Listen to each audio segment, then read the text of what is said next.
that I've ever done. It's the most cringeworthy thing on SmackDown. Hey, I'm just saying, considering I had to put up with Roman Reigns versus Bobby Lashley for another week, that makes Carmelo just look like a breath of fresh air and sunshine and happiness and happy thoughts. There's nothing that can make Carmella actually worthwhile.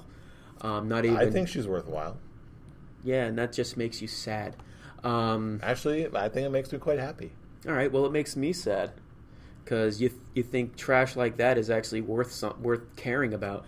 But something that actually is worth caring about was that United States Open Challenge with Jeff Hardy and The Miz. For a man with a hurt leg, that was a great match. Yeah, these two definitely know how to work with each other. Yeah, and Jeff Hardy wrestles injured all the time, so they're like, "Oh, his leg is hurt." He's extreme. Whatever. Granted, this is all just building up for when this one. Show your shirt. Display your shirt. Display your shirt. Where this man, that this coward of a champion is wearing, it's just inevitable that Shinsuke Nakamura will win the United States title at Extreme Rules. Since it's just a matter of time. Yeah, he needs a title to justify this, to justify whatever's going on. And not for nothing, modern day Nakamura, if we're really honest with ourselves, elevating mid-card titles is what he's known for. And this is a mid-card title that desperately needs some elevating. Oh yes. And of course, we couldn't let SmackDown go without talking about the official in-ring re-debut of Team Hell No. I love the fact that at the beginning of the show, like they didn't just overlook the fact that, hey, Kane tried to end Daniel Bryan's career. Like the reason he was out with the neck injuries was because of those tombstone pile drivers. So you could really argue that it was Kane that put Daniel Bryan into retirement, storyline wise. Yeah. It was good that they brought that up. That whole opening segment just showed that these two are gold together. First, bring up, dude, you tombstone me there, you tombstone me on the tail, you tombstone me on the steps, and he's like, oh, that's fine. I got your back. You tried to abduct my wife. And it's like, tried. It's like, I got your succeed. back. No. Yes. No.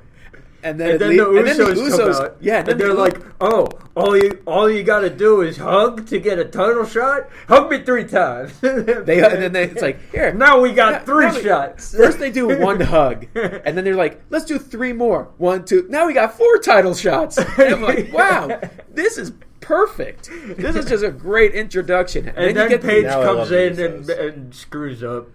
Yeah. Yes, it was. She did say, what was it? Smack Team. The Smack Team tag titles.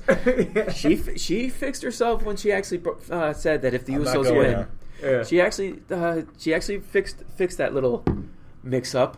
And then you get the backstage segment with Kane and Daniel Bryan. It's like, I look at you as my brother, and he's like, you lit your brother on fire. It's like it doesn't matter. Okay. I apologize for what I've done to you. This was so much fun. I love these two together. And then you had the match itself. Kane definitely had some ring rust because, for obvious reasons. Yeah, I actually thought the Usos were going to win this, and they were going to drag it out and actually have Team Hell No versus the Bludgeon Brothers at SummerSlam. So I thought the Usos were going to get in here and be the ones to take the pin at Extreme Rules. But, hey, okay, I should have known better. You're not going to have the team that just showed up and got together again lose in their first match. That would be dumb. Right. So I thought...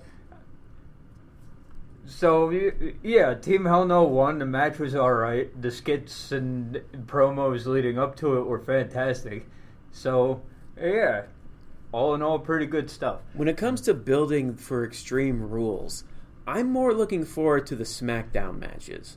Yes. The only Raw match that I'm now looking forward to is that Iron Man Intercontinental title match. But what does that say for Raw. Do they end with Reigns versus Lashley? Oh my. No. As much as especially when you have Rusev, who him and AJ had a great promo, and him and Aiden English had a pretty decent match. Not a chance that match closes. Extreme Rules. Rusev and not AJ. A chance. In a perfect world. In a perfect world, yes. Because you got when you first had the promo between the two, it was a very split crowd. One was for AJ, one was for Rusev. And I love how Rusev was just saying that he's going to break into the house that AJ Styles built, and he's going to crush? Isn't that what he said? He's gonna mashka. I couldn't be so more invested in the WWE title match than the last time we had the WWE title match. Who am I kidding? When it comes to the WWE title match, I'm so into this feud. I'm so into whatever feud AJ Styles is in. If AJ Styles versus Shinsuke Nakamura in a last man standing match, is it going to end the pay-per-view for the title? AJ Styles versus Rusev in a regular one-on-one is not going to end. It's just... But there is one caveat to this. It's not AJ Styles versus Rusev alone closing the show. It's AJ Styles and Rusev for the title, closing the show on Rusev Day. That's the big case. Like I said, in a perfect world, you would be absolutely right. But because Vince McMahon is just so Vince hard, McMahon better. It's just so hard on both Roman Reigns and Bobby Lashley. Even though us, the fans, are getting ready to basically pull a Samoa Joe Roman Reigns all over again. He tried it with Samoa Joe versus Roman Reigns. There is a little bit of logic to what I'm saying here. Hear me out. There's a couple reasons why I think this has a good shot of closing Extreme Rules. The first one of which being the level of overness that Rusev has with the mainline audience. People love chanting Rusev Day. Rusev Day is over. Rusev can absolutely deliver in a match. Of course, we need to say no more about AJ Styles. So that's number one. And number two, if they're really as high up on Roman Reigns and Bobby Lashley as we seem to all think they do, I'm convinced that a bigger caliber rematch is much better left to closer to the main event of SummerSlam, which is where I think they're going to put them. In the meantime, they'll leave them anywhere on the card for their opening match because it looks like, in my opinion, this is going to go on for at least 2 more shows. Like I said, you make perfect sense. No one is disputing your logic. And that's the problem. Logic. Something that WWE seems to have a problem grasping. Oh, no, they do have their own separate internal sets of logic. Whether or not it results in more satisfactory, meets a satisfactory end to in terms of an enjoyable show, that leaves something to be desired. But there is a train of logic that the WWE uses, whether it's to maximize profits or go for a certain demographic and leave them happier. Maybe they're based on sales figures or some other information or data that only the number crunchers in the back of Titan Towers will ever see.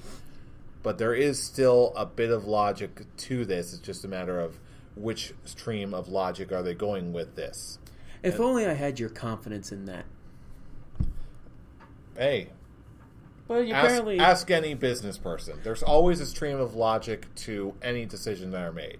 It's just a matter of who is the stream of logic for, does the logic meant to achieve, and ultimately, does the train of logic work? Here's the logic of WWE. Roman Reigns, Bobby Lashley, big men, orgasm in pants, main event, Extreme Rules. There it is. There is, and that itself is a train of logic. Not one I agree with, but case in point. That's at least Vince McMahon's logic. You can't deny that. And it's almost as logical as not putting that up on the line at Extreme Rules. See, completely logical. No, there's nothing logical about that. If only you were as confident as you are talking about how Rusev and AJ will close the show. You were confident enough to put that title on the line at Extreme Rules. But I don't have to. Oh, you sure as hell have to. See, no, you don't, because that is your own logic. See, when you're going for the title, you just want it to be on the line. But really, I've got no reason to, especially when I can make a much bigger spectacle by waiting until SummerSlam to put the title on the line. That is the most cowardice thing I've ever heard you say. But again, and that's coming from a pretty big coward himself. If he's calling you out, is it cowardice or is it intelligence for protecting my title? No, you'll find out. You'll find out about that. You'll find out by the end of the show what your cowardice has got to cost you. It's honestly just pure stupidity. How? I have no reason to defend my title. Just to prove you are the proud champion you claim to be. I'll tell you what. Who's the real coward here? Me for being wise and defending my title, or you trying to provoke a title defense when you have a perfectly good Scholars in the Bank briefcase that you could use to provoke that? Oh, I have plans for this briefcase. Hey, you want a title match? You use your briefcase and you provoke it. Go ahead, do it. Trust me, I have plans. I have plans for this. Do it. I just need you to just say, I am a proud champion. I will put that title on the line. We need a lot of things. We need a lot of things in life. Do it. Do it. You're not the boss of me. I'm the champ. A champ that likes to run away from a challenge. You know where to get me. You just don't want to pony it up. Oh, no. I know where to get you, and that's at Extreme Rules when you put that title on the line. You know what you're going to have to do it. Oh, trust me. Pony it up. Right now, this is off the table. This is just title. Oh, no, it's not. You should not put that, because being the proud champion you claim to be, all you need to do is just say, as I just prove I can beat you at any show I want. Guess what? I've got nothing to prove to you. Seriously, you've been talking so much trash this entire time. I can back up that trash because you're just, once again, it's like, I'm just the cowardice champion. I'm just the cowardice champion because I refuse to put my title on the line. Are we going to talk about which show is better, Raw or SmackDown? SmackDown. Raw was mediocre, just like your title reign. If you have to rely on Chince McMahon to win... Chince McMahon? Remember, what? Chris Jericho called James Ellsworth Chince McMahon. The only reason you are champion right now is because of Chince McMahon. If Chince McMahon did not show up and Asuka won, this would not be in your possession. But meanwhile, how do you explain Braun Strowman coming to my rescue, being the big man monster that he is? It wouldn't have mattered. It's another victory. It wouldn't have mattered. Another victory. The only reason you're champion is Chince McMahon. And you know what? That just guaranteed a Chince McMahon fan for life. But obviously, come on. Is there really any doubt that SmackDown was the better show? Not for me. Not for me. I honestly enjoyed a lot more about SmackDown. And I'm not sure if it's just what we want to see. But even if this really does, even if this is a more tangible thing that makes SmackDown the frontline show as they claim to be making it for their move to Fox, hey, it's still showing. It shows the superior brand is going on to Fox while the quote A show is stuck on USA. Yeah, but meanwhile, SmackDown, and then you have NXT going on going to Fox as well. It's like, oh yeah, we'll get. I hope that doesn't. We'll get NXT. We'll get SmackDown Live. Hey, you know what? I heard 205 Live is doing really well. We'll get that one too. Oh, what about What about our main show, Raw? Ugh. No. You can keep that on USA Network. We'll have the real shows. Just quarantine Bobby Lashley and Roman Reigns over there. Just leave them in their little corner. Let's have a real champion defend the